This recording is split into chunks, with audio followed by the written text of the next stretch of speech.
Welcome to a quick tutorial on using TreeTools VirtualPlot version 2.04. In this case, for a pre-assessment inventory across a radiata pine stand here in New Zealand. And just going to explain the use of a digital terrain model to enhance the precision of the plot area analysis. So what we have here is the data. This is a terrain follow flight. To conduct that flight, I had prepared a digital terrain model derived from 1 meter resolution LiDAR data. And we can also not only use that for the flight planning, but in this case for the analysis as well. So what I can do is select the folder of the project. We can select the digital terrain model for the project. The flight was conducted with a terrain follow flight around 110 meters.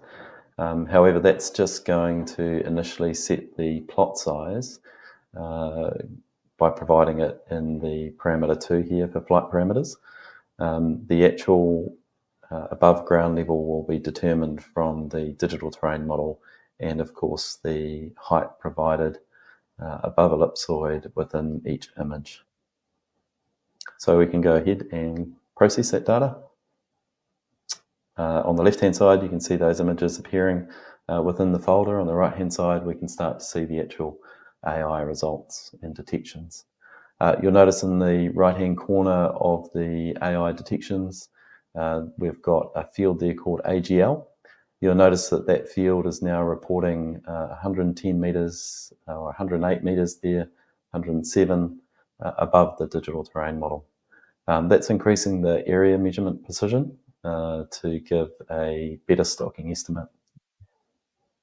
What you can also see is that the sample area remains consistent at 0.079 hectares or a 15.8 metre radius, and therefore each tree accounts for 12.7 stems per hectare from the tree counts.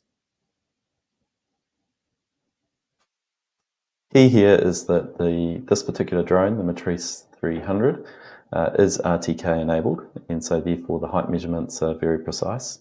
It also, the modern DJI drone series also reports within each image that GNSS height above ellipsoid.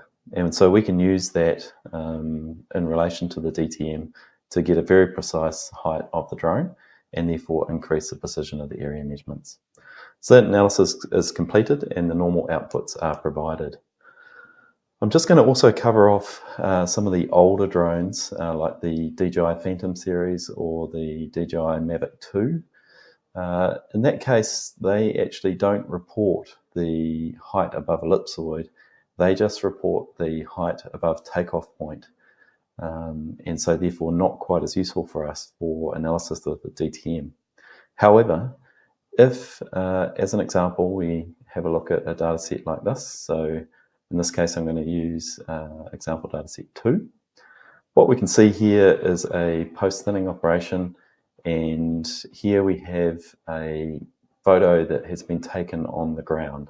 So this is taken with a Phantom 4, and just prior to conducting the flight, a photo was taken with the drone at its takeoff point on the ground level. This gives us an opportunity to therefore calibrate to the digital terrain model using that ground photo. So I'm just going to go through and select that example dataset.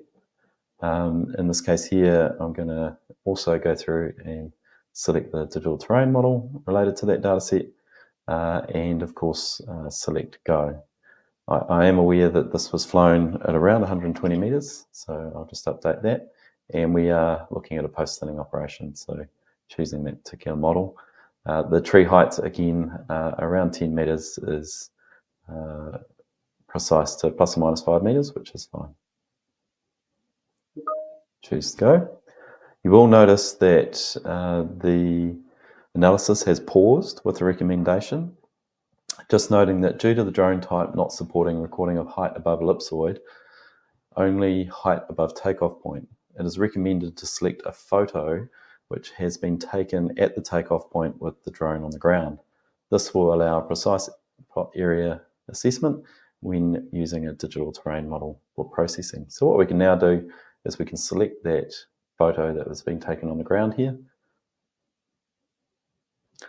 And on doing so, what you'll notice is that it will continue the analysis. On the right-hand side, we have the AI detections appearing. And what you can see here is that in the AGL in the top right-hand corner of that image, we're seeing a slight variation between 119 and 120 meters above takeoff as calibrated with the DTM. So again, the sample area's plot size is a 0.095 hectare plot with a radius of 17.4 meters. The tree frequency stays consistent between plots of 10.5 stems per hectare for each detected tree. Again, the results are shown on the left-hand side. We're seeing the results file will report both the trees per hectare, the tree count per plot.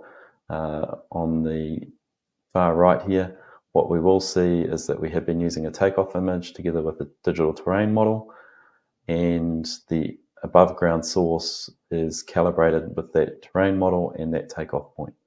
And we can see that in general, the height above ground in this particular area is somewhere between 119 and 120 meters.